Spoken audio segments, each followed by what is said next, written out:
रविवार की शाम फोन शांत है, बाहर की दुनिया खामोश है और उसी खामोशी में ना मन का शोर सबसे ज्यादा सुनाई देता है। अधूरे सपने, छूटे हुए अवसर, वो रूटीन जो शुरू होने से पहले ही टूट गया। ऐसा लगता है जैसे जिंदगी एक ही जगह पर अटक गई है और हम बस उसे देख रहे हैं। ये सिर्फ आलस नहीं है, ये उससे कहीं ज्यादा गहरी एक मानसिक और भावनात्मक थकान है। और आज हमारी बातचीत इसी उलझन पर है। हम सब इस भावना को जानते हैं, है ना? लेकिन अक्सर इसे अपनी ही कमी मान लेते हैं। आज हम दिए गए स्रोतों के आधार पर यह समझने की कोशिश करेंगे कि हम प्रेरणा क्यों खो देते हैं, इच्छा शक्ति के पीछे का विज्ञान असल में क्या है, और सबसे जरूरी, अपनी जिंदगी को फिर से पटरी पर कैसे लाया जा सकता है, किसी फिल्मी कहानी की तरह नहीं, बल्कि असल जिंदगी में काम करने वाले तरीकों से। तो आज का मिशन साफ है। हम सिर्फ लक्षणों की बात नहीं करेंगे, बल्कि उस पूरे सिस्टम को समझेंगे जो हमें इस ठहराव तक ले आता है। और शुरू करने से पहले एक सबसे बड़े मिथक को तोड़ना बहुत जरूरी है। हम सब सोचते हैं कि कुछ बड़ा करने के लिए पहले प्रेरणा या मोटिवेशन चाहिए। जबकि विज्ञान ठीक इसका उल्टा कहता है। प्रेरणा कोई ऐसी चीज नहीं है जो हमारे पास होती है या नहीं होती। ये एक एहसास है जो एक्शन के बाद आता है, पहले नहीं। अच्छा। हम काम करने के लिए प्रेरित महसूस करने का इंतजार करते रहते हैं, और इसी इंतजार में हफ्ते, महीने, साल निकल जाते हैं। और पता भी नहीं चलता। बिल्कुल। असल में एक्शन लेने से प्रेरणा पैदा होती है, प्रेरणा से एक्शन नहीं। यही वो छोटा सा सच है जिसे न समझना उस ठहराव की सबसे बड़ी वजह है। चलिए इस बात को आज की चर्चा का आधार बनाते हैं, और इसे बेहतर ढंग से समझने के लिए हमारे स्रोतों में दी गई रोहन की कहानी को साथ लेकर चलते हैं। रोहन हम में से किसी की भी कहानी हो सकती है। वो हर रविवार रात को खुद से वादा करता है, कल से सब कुछ ठीक कर दूंगा।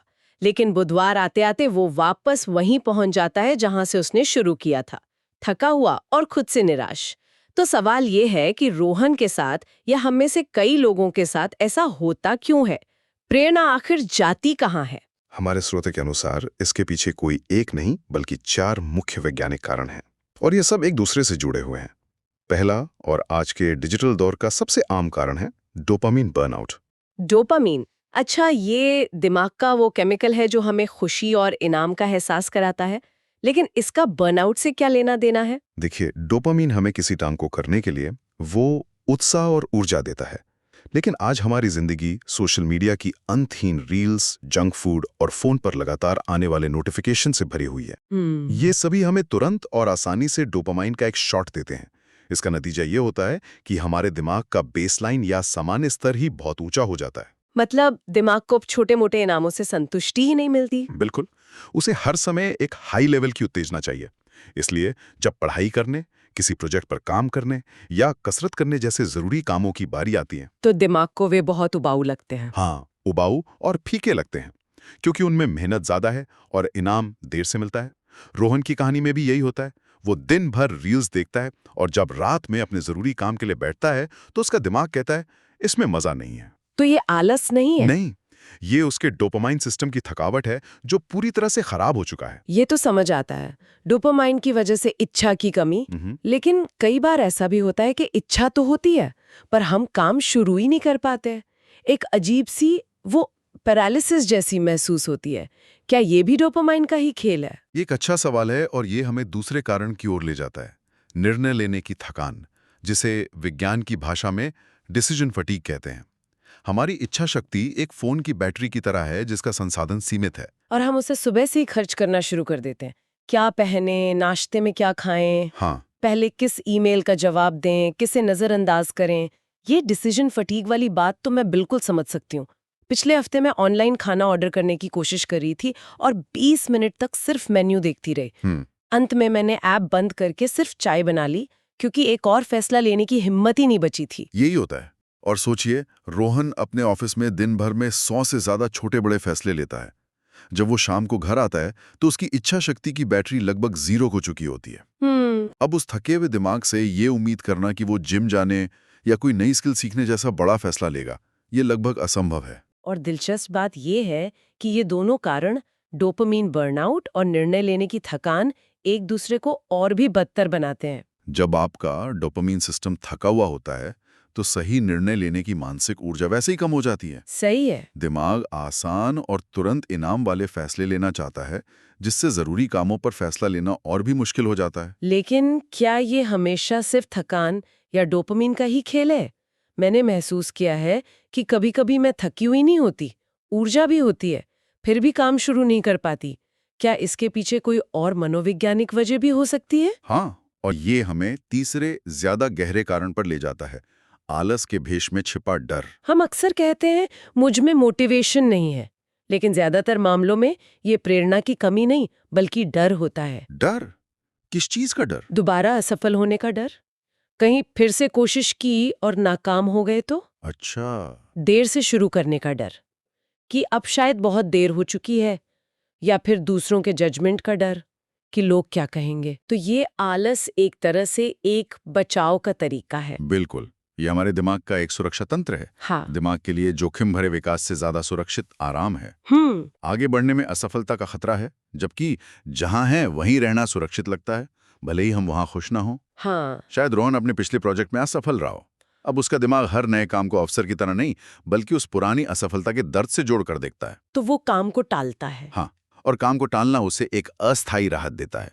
वो आलसी नहीं है, वो डरा हुआ है। ये बहुत गहरी बात है। डोपामाइन, डिसीजन और अब डर, इन सब ने मिलकर एक ऐसा जाल बना दिया है जिससे निकलना मुश्किल लगता है। लेकिन स्रोतों में एक चौथे कारण का भी जिक्र है, जिसे पहचान का संघर्ष या आइडेंटिटी कॉन्फ्लिक्ट कहा गया है। ये क्या है? ये शायद इन सब में सबसे बुनियादी कारण है। ये तब होता है जब हमारी मौजूदा आदतें और हमारा मनचाहा भविष्य, मतलब हम जो बनना चाहते हैं, हाँ, वो एक दूसरे से लड़ रहे होते हैं। ये एक अंदरूनी लड़ाई है, लेकिन उसकी रोजमर्रा की आदतें, देर तक सोना, काम को टालना, खुद पर शक करना, ये आदतें किसी ऐसे इंसान की हैं जिसने हार मान ली हो। अच्छा। तो उसके अंदर दो पहचानें एक ही समय पर लड़ रही हैं, सफल रोहन और हारा हुआ रोहन।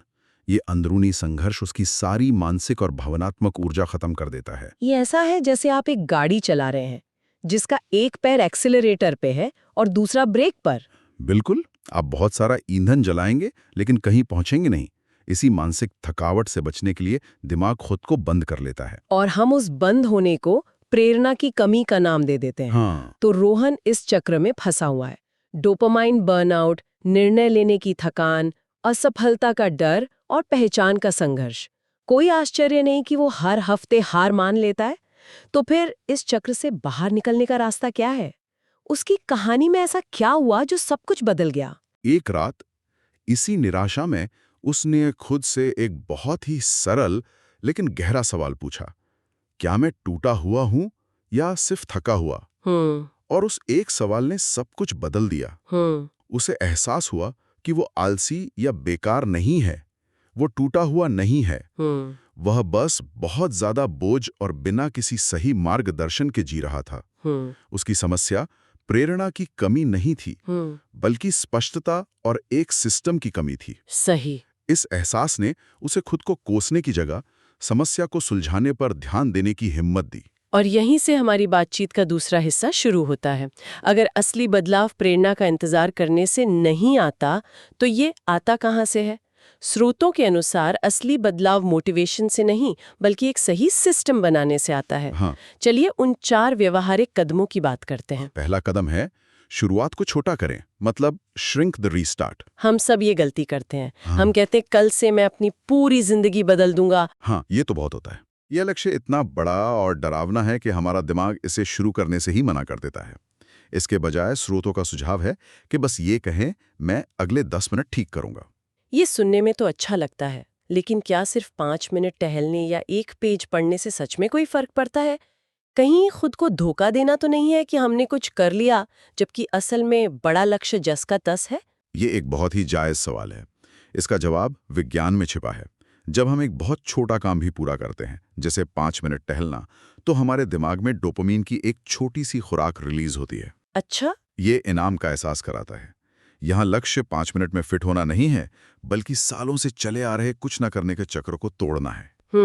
मतलब मोमेंटम बनाना है। बिल्कुल, आप अपने दिमाग को ये सबूत दे रहे हैं कि एक्शन लेना संभव है।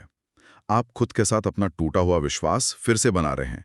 गति बनाई जाती है, ढूंढी नहीं जाती, और ये छोटा सा कदम ही उस गति की शुरुआत है। ठीक है, तो पहला कदम है गति बनाना, चाहे वो कितनी भी धीमी क्यों न हो। ये डोपामीन बर्नआउट से लड़ने में भी मदद करेगा। तो दूसरा कदम क्या है? दूसरा कदम सीधे तौर पर डोपामीन सिस्टम को ठीक करने पर केंद्रित है। इसे डोपामीन रीसेट या 72 घंटे का नियम कह सकते हैं। अगले 3 दिनों के लिए उन चीजों को जानबूझकर कम करें जो आपको तुरंत और ज्यादा डोपामीन देती हैं। जैसे सोशल मीडिया पर रील्स देखना, जंक फूड खाना या देर रात तक वेब सीरीज देखना। और उनकी जगह ऐसी चीजों को दें जो दिमाग को शांत करती हैं, जैसे सुबह की धूप में कुछ देर बैठना, हल्की फुल्की कसरत करना या बस शांति से बिना किसी स्क्रीन के बैठना। ये आपके प्रेरणा सर्किट को रीसेट करने जैसा है।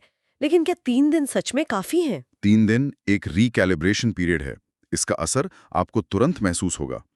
3 दिनों बाद जब आप अपने काम पर बैठेंगे तो वो उतना उबाऊ नहीं लगेगा। अच्छा।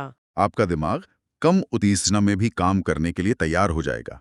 आपने अपने दिमाग के इनाम के सिस्टम को फिर से संतुलित कर लिया है। तो हमने गति बनाई, अपने दिमाग को रीसेट किया, लेकिन इच्छा शक्ति का क्या? वो तो अब भी सीमित है। क्या हमें हर दिन उस पर निर्भर रहना पड़ेगा? यहीं पर तीसरा और सबसे व्यवहारिक कदम आता है। इच्छा शक्ति पर निर्भर रहना बंद करें। हमारे शोध कहते हैं कि जो लोग लगातार अच्छा प्रदर्शन करते हैं वे हर दिन प्रेरित महसूस नहीं करते। वो प्रेरणा पर नहीं, बल्कि अपने माहौल को सही तरीके से डिजाइन करने पर भरोसा करते हैं। बिल्कुल। इसका मतलब है सही काम को सबसे आसान काम बनाना और गलत काम को सबसे मुश्किल। ये सुनने में आसान है, पर रोहन जैसा कोई इसे अपनी जिंदगी में कैसे उतारेगा? बहुत आसान तरीकों से। अगर रोहन को काम पर ध्यान लगाना है तो वो अपना फोन दूसरे कमरे में रख सकता है। ये एक छोटा सा बदलाव है, लेकिन अब फोन उठाने के लिए उसे उठकर जाना पड़ेगा, जिससे ध्यान भटकने की संभावना कम हो जाती है। सही है। अगर उसे सुबह जिम जाना है तो वो रात में ही अपने कपड़े निकाल कर रख ले। इससे सुबह एक फैसला कम लेना पड़ेगा। हाँ, ये तो मैं भी करती हूँ। अपने काम करने की जगह को साफ सुथरा रखने से काम शुरू करने का मानसिक बोझ कम हो जाता है। याद रखिए, हमारा माहौल हमारी इच्छा शक्ति से ज्यादा शक्तिशाली होता है। ये बहुत शक्तिशाली विचार है। अपने माहौल को अपना सहयोगी बनाओ, दुश्मन नहीं। और अब चौथा कदम, जो शायद सबसे ज्यादा मानसिक बदलाव लाने वाला है। लक्ष्य नहीं, अपनी पहचान बदलें। ये थोड़ा गहरा है, इसे समझते हैं। जरूर। ये एक बहुत शक्तिशाली मनोवैज्ञानिक बदलाव है। हम अक्सर लक्ष्य बनाते हैं, जैसे मुझे 20 किलो वजन कम करना है। ये लक्ष्य भविष्य में है और ये आपके और आपके लक्ष्य के बीच एक दूरी पैदा करता है। तो पहचान आधारित सोच क्या होगी? पहचान आधारित सोच में आप कहते हैं, मैं वो इंसान हूं जो अपने शरीर का ध्यान रखता है, या मैं वो इंसान हूं जो हार नहीं मानता। अब जब आप खुद को ऐसा मानने लगते हैं तो आपके एक्शन उस पहचान को साबित करने का एक तरीका बन जाते हैं। जिम जाना अब एक बोझ नहीं, बल्कि अपनी पहचान को मजबूत करने का एक सबूत है। तो रोहन को ये कहना बंद करना होगा कि मुझे सफलता चाहिए, और ये कहना शुरू करना होगा कि मैं वो इंसान हूं जो हर दिन अपना काम करता है, चाहे मन हो या ना हो। बिल्कुल। हमारा दिमाग हमारे लक्ष्यों का नहीं, बल्कि हमारी पहचान का अनुसरण करता है। जब हम अपनी पहचान को इस तरह परिभाषित करते हैं तो हमारे एक्शन अपने आप उस पहचान के साथ जुड़ने लगते हैं। मतलब फोकस परिणाम से हटकर प्रक्रिया पर आ जाता है। हाँ, और यही लंबे समय तक चलने वाले बदलाव की नींव है। तो अगर हम आज की इस पूरी बातचीत को समेटें, तो सार ये है कि अगर जिंदगी अटकी हुई महसूस हो रही है, तो इसका मतलब ये नहीं है कि आप में कोई कमी है या आप टूटे हुए हैं। बराबर। इसका मतलब है कि आपका सिस्टम टूटा हुआ है। और वो रविवार की शाम खुद को दोषी महसूस करने या कोसने के लिए नहीं है। वो इस बात का संकेत है कि आपके सिस्टम को एक छोटे से रीसेट की जरूरत है। किसी को एक पूरी नई जिंदगी की जरूरत नहीं है, बस एक नए और छोटे शुरुआती बिंदु की जरूरत है। प्रेरणा इंतजार करने से नहीं, बल्कि हरकत करने से आती है, तब भी जब बिल्कुल मन ना हो। वो पहला छोटा कदम ही दूसरे कदम के लिए प्रेरणा पैदा करता है। तो आज की बातचीत के बाद हम एक विचार सोचने के लिए छोड़ जाते हैं। अगर प्रेरणा मंजिल नहीं बल्कि सफर का एक नतीजा है, तो वो पहला सबसे छोटा कदम कौन सा हो सकता है जो किसी की पहचान को बदलना शुरू कर दे, भले ही वो कदम कितना भी मामूली क्यों ना लगे।